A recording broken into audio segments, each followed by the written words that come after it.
तो आज संजय जी के बारे में हमारी आपकी एक बड़ी गहरी बॉन्डिंग है। हम मिलते कम हैं लेकिन हमारी फोन पर बड़ी गहरी दोस्ती है, बड़ी अच्छी अच्छी बातें हमारी होती रही हैं। और आज एक ये शेर मेरा नहीं है, अगर मैं गलत नहीं हूं तो शायद इकबाल का लिखा हुआ है या किसी बहुत बड़े शायर का, लेकिन वो शेर आज संजय जी के लिए मैं पढ़ूंगा जो बहुत अपने जीवन में एक दो लोगों के लिए पढ़ा है कि हजारों साल नरगिस अपनी बेनूरी पे रोती है, बड़ी मुश्किल से पैदा होता है चमन में दीदवर पैदा। आज उस हैसियत को, उस शख्सियत को इन्होंने पा लिया है और हम लोगों के देखते देखते संजय जी देश की आवाज बन गए। संसद में बोलते हैं तो प्रधानमंत्री जी को, गृह मंत्री जी को गुस्सा जरूर आता होगा लेकिन मन भी बहुत रिझाते होंगे, ये मुझे ऐसा पता है, क्योंकि वो लोग भी जननेता हैं, जननायक हैं। तो जननायकों के चेहरे पर जो दिखता है वही उनके मन में नहीं होता, मन में कुछ और भी होता है। ये पहचानना पड़ता है, जानना पड़ता है। हमारे जैसे 29 साल की पत्रकारिता करने वाले पत्रकार उनके एंटिक रूम वाला भी रूप जानते हैं, जो सुबह सुबह ब्रेकफास्ट पर चुनाव के दौरान जो होता है वो भी जानते हैं, और जो हेलीकॉप्टर में जब राइड कर रहे होते हैं और पब्लिक के बीच घिरे होते हैं तब क्या व्यवहार होता है उसको भी पहचानते हैं। तो संजय जी से आज बड़ी बेबाक और खुली बातचीत होगी। और इंटरव्यू मैं इनका पहली बार कर रहा हूं, इससे पहले मेरा इंटरव्यू वाला आमने सामने इनकाउंटर नहीं था। तो जैसे अनूप की वॉइस ओवर मैं पहचान गया, अनूप ने छोटा सा शॉर्ट वीडियो 3 मिनट का बनाया था आपके बारे में। आम आदमी पार्टी के मुखिया अरविंद केजरीवाल जी भावुक हो गए जब उन्होंने कहा, और वो भावुक होने का क्षण भी था। जैसा उनके जीवन में गुजरा वैसा मेरे जीवन में भी गुजरा, मेरे ऊपर भी फर्जी केस लड़े। और चूंकि केस की ही बात चल रही है तो मैं बता दूं कि मेरा एक केस हाई कोर्ट ने क्वेश किया था, यानी एफआईआर को क्वेश करके समाप्त कर दिया था। सीबीआई सुप्रीम कोर्ट में गई थी, सीबीआई को डांटते फटकारते हुए सुप्रीम कोर्ट ने भी हाई कोर्ट के आर्डर पे मुहर लगा दी। आज ही की बात बता रहा हूं, और मैं यहां इंटरव्यू कर रहा था जब मेरे वकीलों के फोन बज रहे थे। तो मैं ये देखता हूं कि अदालतें कई बार एक इंस्पेक्टर के कहने से चलती हुई दिखती हैं, और कई बार एक्यूज के कटघरे में खड़ा होकर हमारे आप जैसे आदमी को गुस्सा भी आता है, यार ये जो सामने जज साहब बैठे हैं क्या इनको इतनी सी बात नहीं समझ में आ रही है। लेकिन एक जितेंद्र कुमार जैसे एडिशनल सेशन जज आल हाइट माइट के खिलाफ ऐसा आर्डर देता है कि पूरी दुनिया दंग रह जाती है। तो क्या कहना चाहेंगे इस पूरे प्रोसेस पे? देखिए उपेंद्र जी, जब ये केस हम लोगों के खिलाफ बनाया गया था तो बार बार हम लोग एक ही बात कहते थे कि भाई आपने मनीष सिसोदिया जी के घर पे छापे मारे, मिला क्या आपको? क्या कोई पैसा मिला? जमीन के कागजात मिले? कोई सोना चांदी मिला? कुछ मिला क्या? अगर उन्होंने भ्रष्टाचार किया है और आप आरोप लगा रहे हैं तो कुछ मिला? हमारी बात नहीं सुनी गई। फिर और ऐड करना चाहूंगा, उनकी बीमार पत्नी जरूर मिली जो बहुत मासूमियत और लाचारी के साथ बहुत तकलीफ में थी। इस बात का दुख मुझे भी है कि जो व्यवस्था में लोग बैठे हैं, मेरे साथ भी ये गुजरा, तो मैंने बोला कि याद करो अपनी शपथ को, तुम लोग कितना झूठा फर्जी केस बना रहे हो। तो ये बात मैं जरूर कहना चाहूंगा। तो अभी वो और बाकी चीजें मैं डिटेल में बताऊंगा, तो नहीं सुनी गई बात। फिर मुझे गिरफ्तार किया गया, सत्येंद्र जैन को गिरफ्तार किया गया। हम लोग यही सवाल करते थे, भाई मिला क्या? कुछ मिला हमारे यहां से? 14 घंटे ईडी वालों ने मेरे घर पे छापेमारी की और उसके बाद खाली हाथ निकल के आए, बोले अरेस्ट करना है। हमने करो अरेस्ट, लेके चले गए अपने साथ। सत्येंद्र जैन को 23 महीने तक जेल में रखा, कोई रिकवरी नहीं, कुछ नहीं। जो कुछ रिकवर भी किया वो सारा कुछ लीगल था। अरविंद केजरीवाल को गिरफ्तार कर लिया, कुछ नहीं मिला। और बार बार हम लोग पूछते थे, भाई कुछ मिला, कोई सबूत तो दो। नहीं सुनी गई बात। और तब बीजेपी के लोग, सारा गोदी मीडिया, माफ कीजिएगा, अच्छा मुझे तो गोदी मीडिया आपको नहीं मैं कह रहा हूं, मैं आपको तो गोदी मीडिया में कौन कौन लोग हैं सब जानते हैं, आपको बताने की जरूरत नहीं है। कौन लोग हैं गोदी मीडिया में सब जानते हैं उसको। तो वो लोग क्या कहते थे कि ट्रक भर भर के सबूत रखा है मोदी जी ने और अमित शाह जी ने, और इतना सबूत है इन लोगों के खिलाफ कि इनको तो स्टूडियो के अंदर ही फांसी दे देनी चाहिए। इस तरीके से हमारे खिलाफ प्रचार किया गया। और कितना मुश्किल होता है ये सहन करना आपके चाहने वालों के लिए, जो लोग आपको बचपन से जानते हैं, जो आपकी राजनीति को करीब से देखते हैं। आपका वॉलंटियर कितना डेमोरलाइज होता है कि बताइए, भ्रष्टाचार विरोधी आंदोलन से निकली हुई पार्टी आज भ्रष्टाचार में फंस गई है और इतने बड़े बड़े आरोप इनके ऊपर लग रहे हैं, और वो सब सहन करना बहुत आसान काम नहीं होता। हमारी सरकार को पूरी तरीके से अस्थिर कर दिया गया। शिक्षा मंत्री जेल में, स्वास्थ्य मंत्री जेल में, मुख्यमंत्री जेल में, और दिल्ली का काम प्रभावित किया गया, बदनाम किया गया, और बाद में उसका परिणाम हमें हार के रूप में भुगतना पड़ा। यह फैसला देर से आया, लेकिन जो फैसला आया है वो आपके दर्शकों के लिए जानना यह जरूरी है कि इस फैसले के बाद यह तय हो गया कि यह मुकदमा, जज साहब ने कहा, ट्रायल के योग्य भी नहीं है।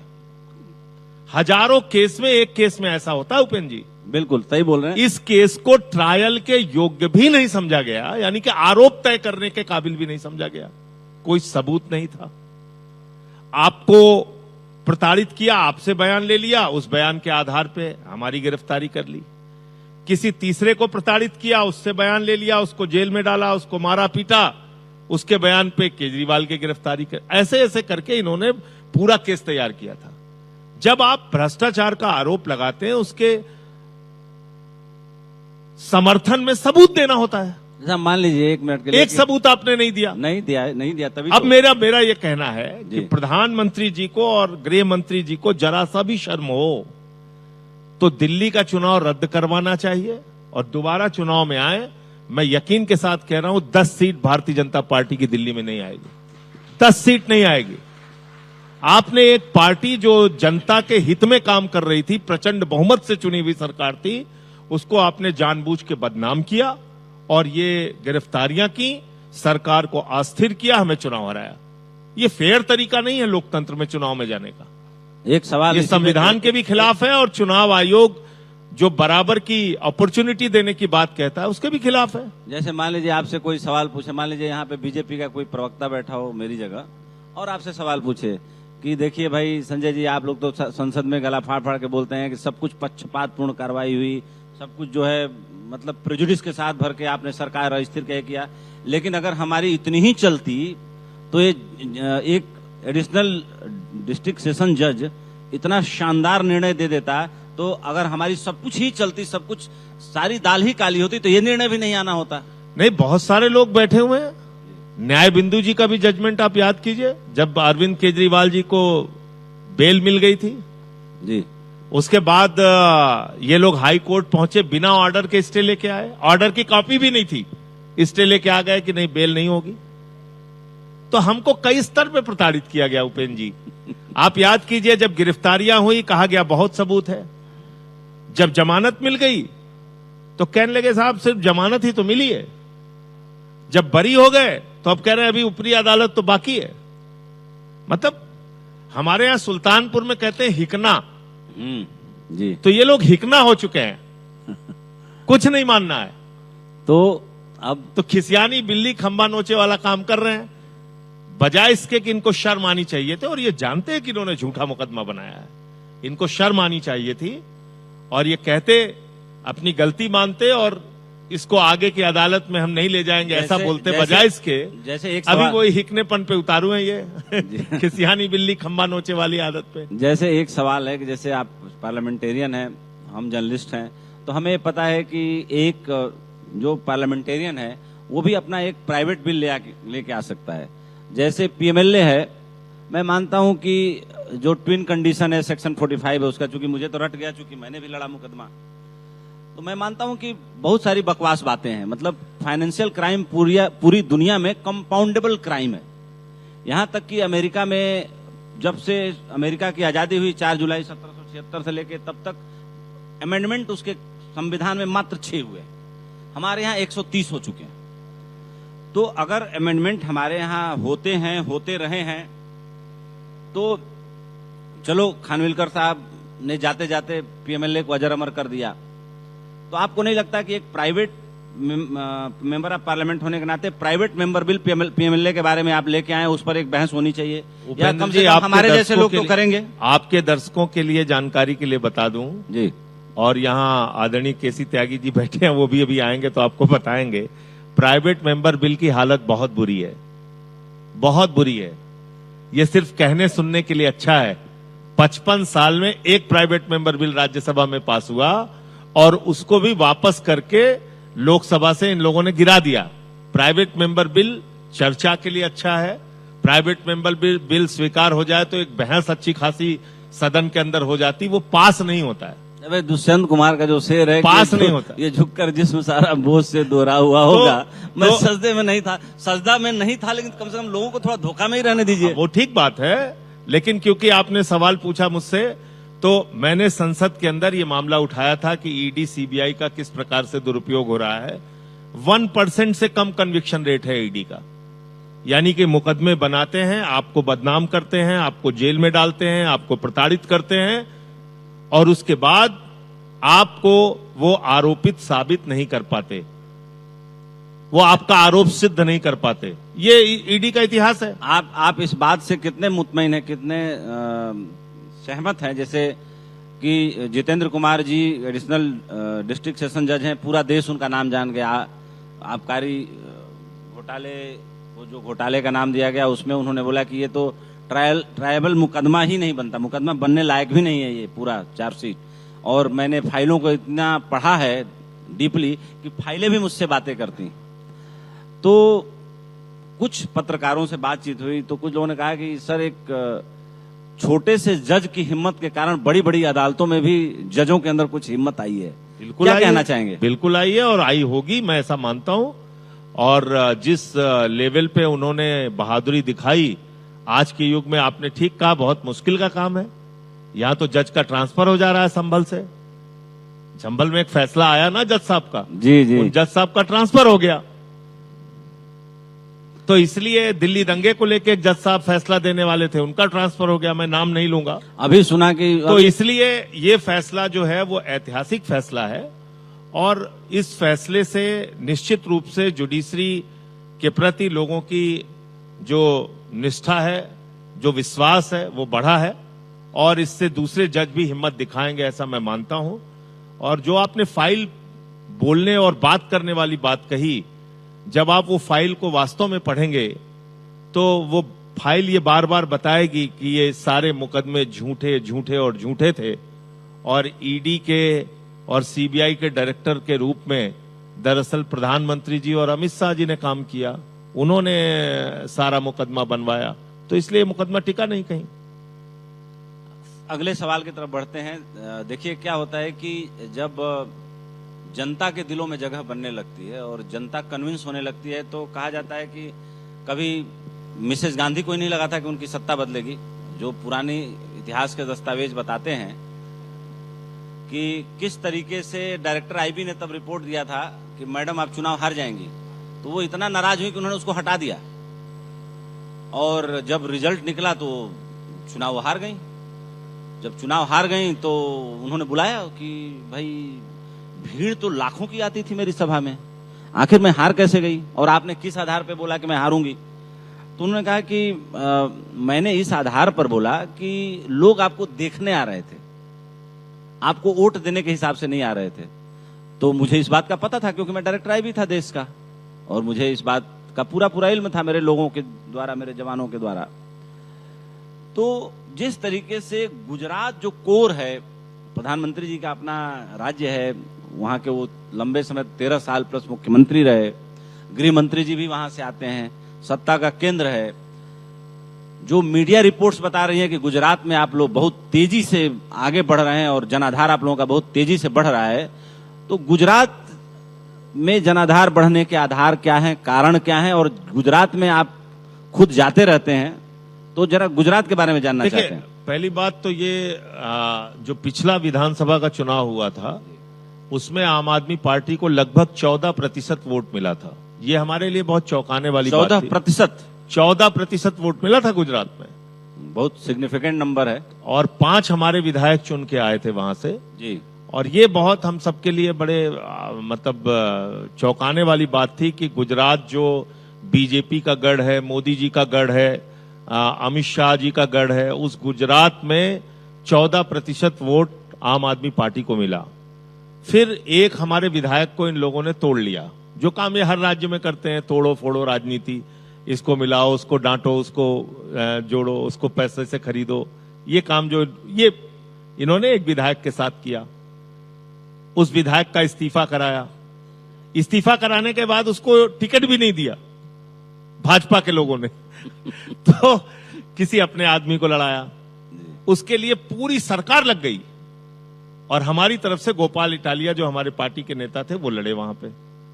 और मिड टर्म इलेक्शन आप ये मान के चलिए कि ज्यादातर राज्य की निर्वाचित जो सरकार होती है वही जीतती है, तंत्र का दुरुपयोग करके, तमाम चीजें करके।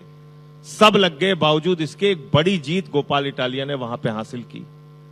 उसके बाद एक वोटर्स के अंदर एक विश्वास पैदा हुआ कि नहीं, हम भारतीय जनता पार्टी को इनके पीछे लंबे समय से चल रहे हैं, अब यहां पे हमें परिवर्तन करना है।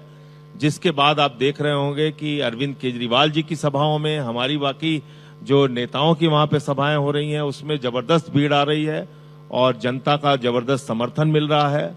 अभी वहां हमारे नेताओं को गिरफ्तार कर करके जेल में भी डाला गया, जिसमें चैतर बसेवा जी एक हमारे एमएलए हैं, उनको डाला गया जेल में। बहुत सारे और नेताओं को जेल में पकड़ पकड़ के डाला गया। जो बीजेपी का काम है वो बीजेपी करती है। तो लेकिन ये जरूर है कि आम आदमी पार्टी गुजरात में बहुत तेजी के साथ बढ़ रही है और बहुत ही अप्रत्याशित, चौंकाने वाला परिणाम आपको 2027 में देखने को मिल सकता है वहां। अब 2027 की बात हो रही है तो गुजरात की बात है, उत्तर प्रदेश में भी चूंकि चुनाव है, मार्च में चुनाव हो मतलब हो के सरकार 27-28 मार्च से पहले बन ही जाएगी। उत्तर प्रदेश में भी आप लोग काफी मेहनत कर रहे हैं। उत्तर प्रदेश आप ही देख रहे हैं, जगह जगह आपकी यात्राएं हो रही हैं, जगह जगह हमारे रिपोर्टर संवाददाता रिपोर्टें भेजते हैं तो पता चलता है। आप क्या मानते हैं कि लॉ एंड ऑर्डर पे तो भाई योगी जी को 10 में 10 नंबर देना ही पड़ेगा, उन्होंने बहुत सख्ती करी, गुंडा माफिया सब भाग गए। लेकिन इसके अलावा उत्तर प्रदेश की और क्या समस्याएं हैं जिस आधार पर आप मानते हैं कि भारतीय जनता पार्टी को आप टक्कर देंगे, या भारतीय जनता पार्टी के प्रतिद्वंदी सामने खड़े होंगे तो आपके सवालों का जवाब देने में थोड़ा उनको मुश्किल होगी? देखिए, एक बात उपेंद्र जी समझना होगा हम लोगों को जी, तानाशाही में तो अहंकार चल जाता है, लेकिन लोकतंत्र में अहंकार नहीं चलता। अहंकार से सत्ता नहीं चलती, संवाद से सत्ता चलती है, बातचीत से सत्ता चलती है। लोकतंत्र तो संवाद से चलेगा, लेकिन वहां लाठी तंत्र जो चलाया जा रहा है, और लाठी तंत्र इस कदर चलाया जा रहा है, मुसलमान को टारगेट करो, दलित को टारगेट करो, पिछड़े को टारगेट करो, और यहां तक टारगेट करो कि शंकराचार्य को भी मत बख्शो, उनसे भी प्रमाण पत्र मांगो कि आप बताइए आप शंकराचार्य हैं कि नहीं है। जो लोग 12 साल में अपनी डिग्री नहीं दिखा पाए, वो देश के शंकराचार्य से पूछ रहे हैं कि आप बताइए आप शंकराचार्य हैं कि नहीं है। और इतना ही नहीं, पॉक्सो का मुकदमा उनके ऊपर लगवाया।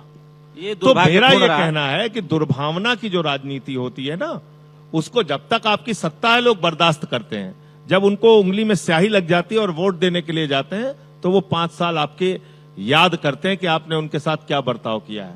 उत्तर प्रदेश में बेरोजगारी बहुत बड़ा मुद्दा है, किसानों की जो हालत है वो बहुत बड़ा मुद्दा है, और जिस तरह से सरकार के अंदर अभी आप देखिए वहां बांदा विश्वविद्यालय में, और बांदा विश्वविद्यालय का मामला है जिसमें आरक्षण में हेराफेरी की गई। आरक्षण तो संवैधानिक व्यवस्था है ना, वो मोदी जी की या योगी जी की कृपा से तो मिली नहीं है, वो तो संसद ने पास किया है ना। उसके बाद आपने एक कोऑपरेटिव बैंक है लखीमपुर खीरी का, उसमें आरक्षण में घपला घोटाला किया। शिक्षकों की भर्ती में आपने आरक्षण में घपला घोटाला किया, जिसके लिए सुप्रीम कोर्ट ने आदेश दिया, सरकार के खिलाफ वो लागू नहीं हुआ आज तक। तो जो समाज का ओबीसी, दलित, पिछड़ा वर्ग है, वो भी अपने आप को ठगा हुआ महसूस कर रहा है, और मुझे लगता है इसका खामियाजा 27 में बीजेपी को वहां भुगतना पड़ेगा। जिस तरीके से नेचुरली जैसे कुछ पार्टियों को नेशनल पार्टी का दर्जा मिला था और उनका वोट प्रतिशत उस स्तर को पार कर गया था, कितने कम समय में आम आदमी पार्टी ने इस स्तर को प्राप्त किया था, और आज के डेट में मौजूदा स्तर जो है नेशनल पार्टी का जो होना चाहिए उसमें आप क्या समझते हैं कि जो 2027 का चुनाव गुजरात में होगा और 2027 का चुनाव जो उत्तर प्रदेश में होगा, आप लोगों का क्या अनुमान है कि वोट प्रतिशत कहां तक पहुंचेगा? देखिए, 27 का पंजाब और उत्तर प्रदेश का चुनाव और कई गोवा, कई और राज्यों का चुनाव एक साथ होगा जी। और जो गुजरात का चुनाव है, मेरे ख्याल से वो हिमाचल के चुनाव के साथ 27 के दिसंबर में होगा। ये चुनाव फरवरी मार्च में हो जाते हैं 27 में। तो ये जरूर है कि अभी जो हालत है देश की, वो भी एक बड़ा मुद्दा बनेगी, जिसमें कि यूजीसी के नाम पे इन लोगों ने सवर्णों को, दलितों को, पिछड़ों को आपस में लड़ाया और उसका एक बहुत सामान्य सा तरीका था कि आप चाहते तो हर विश्वविद्यालय में 2 तरह की कमेटियां बनाते। एक कमेटी बनाते जो हर तरह के भेदभाव को देखती, एक कमेटी बनाते जो जातीय आधार पर भेदभाव को देखती। आपने वो नहीं किया, आपने झगड़े कराए पूरे देश में। आम आदमी पार्टी एक राष्ट्रीय दल है, हमारा संगठन का विस्तार अलग अलग राज्यों में हो रहा है। कहीं पर हम चुनाव जीतने की स्थिति में हैं, कहीं मजबूत संगठन बना के चुनाव में अपनी उपस्थिति, चुनाव लड़के दर्ज कराएंगे और हो सकता है कुछ सीटें भी वहां पे आए, वो तो समय के साथ तय होगा। लेकिन जो राष्ट्रीय मुद्दे हैं उसको हम लोग बराबर उठा रहे हैं।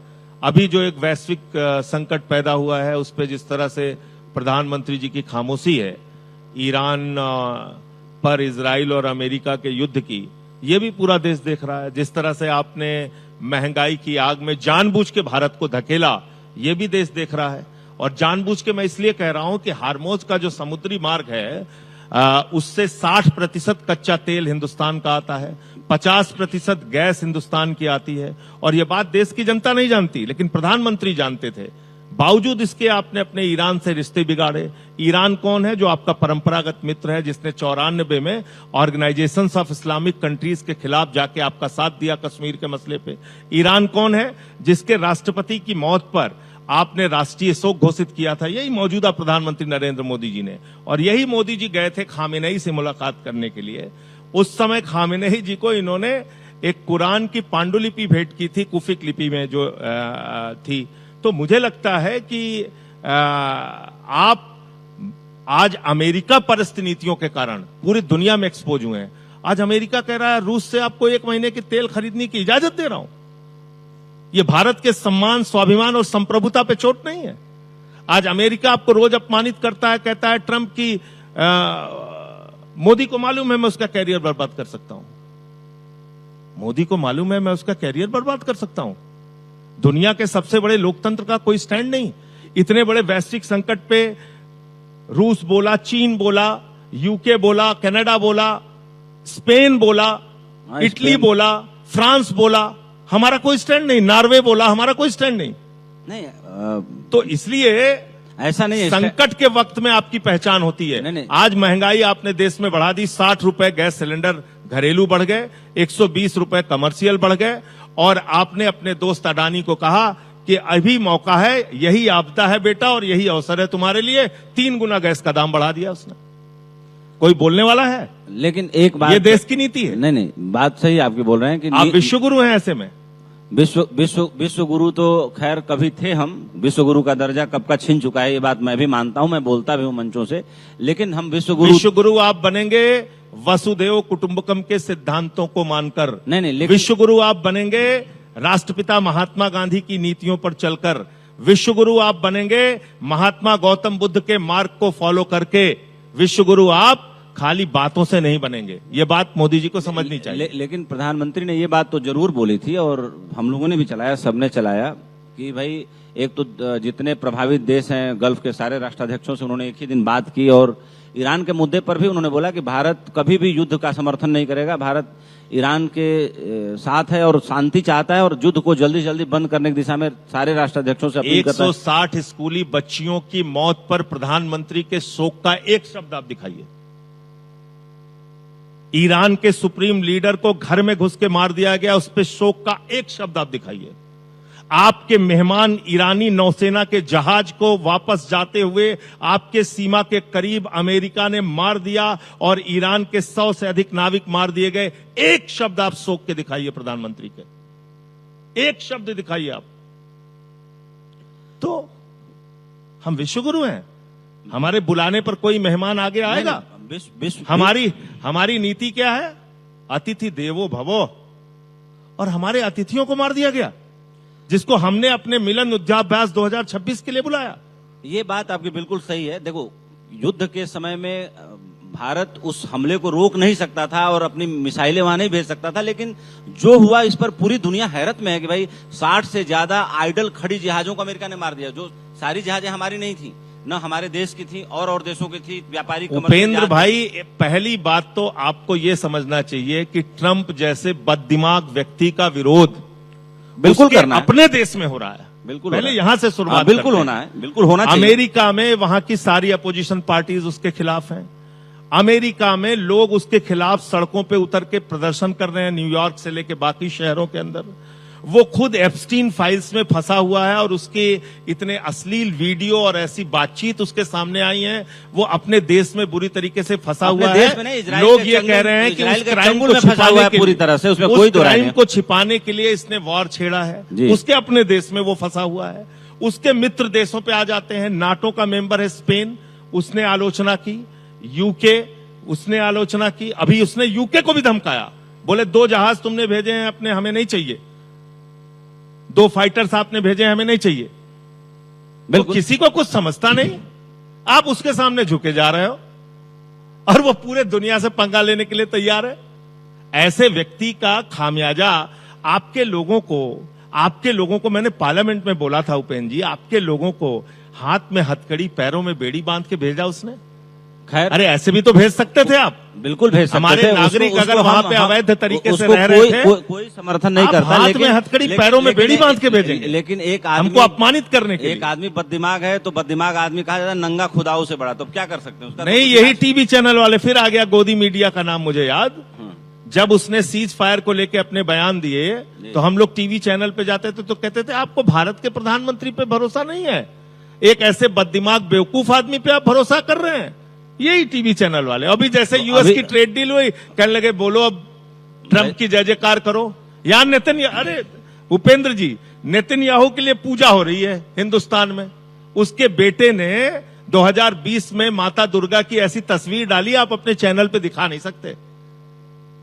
खैर, हम पूजा कर रहे हैं। देखिए भाई साहब, ऐसा है कि बातें हजार हो सकती हैं और बातें होंगी, आगे भी होती रहेंगी। मुद्दे हमेशा मिलते रहेंगे। अपोजिशन की जुबान कभी कोई बंद नहीं कर पाया, कोई बंद कर भी नहीं पाएगा और ऐसा प्रयास होना भी नहीं चाहिए। तो मैं मानता हूं प्रयास तो बहुत हुआ। नहीं प्रयास तो बहुत हुआ, प्रयास तो छोड़ दीजिए। समय का अभाव है। प्रयास तो हमारे बड़े भाई सुधांशु त्रिवेदी जी, जिनको मैं अपना गुरु भी मानता हूं, सरस्वती पुत्र भी मानता हूं, हमारे और इस देश में बहुत कम लोग हैं जिनसे मैं बहस करने में या बहस करने की हिम्मत नहीं कर सकता हूं। उस कैटेगरी में भैया को मैं रखता हूं। तो वो भी आ गए हैं और बहस तो मैं आपसे भी कभी नहीं कर सकता। वो मैं देखता रहता हूँ हमेशा। वो अच्छे तो आज जो है अच्छे प्रवक्ता है अपनी पार्टी। आज केसी त्यागी साहब भी बैठे हुए हैं, बहुत शानदार पैनल बनता हुआ दिखाई दे रहा है। तो मैं संजय सिंह साहब के साथ चर्चा और इंटरव्यू यहीं पे मैं विराम दूंगा। बहुत आभार। और आगे की चर्चा जारी रहेगी। एक छोटा सा ब्रेक ले रहे हैं, उसके बाद फिर चर्चा जारी रहेगी।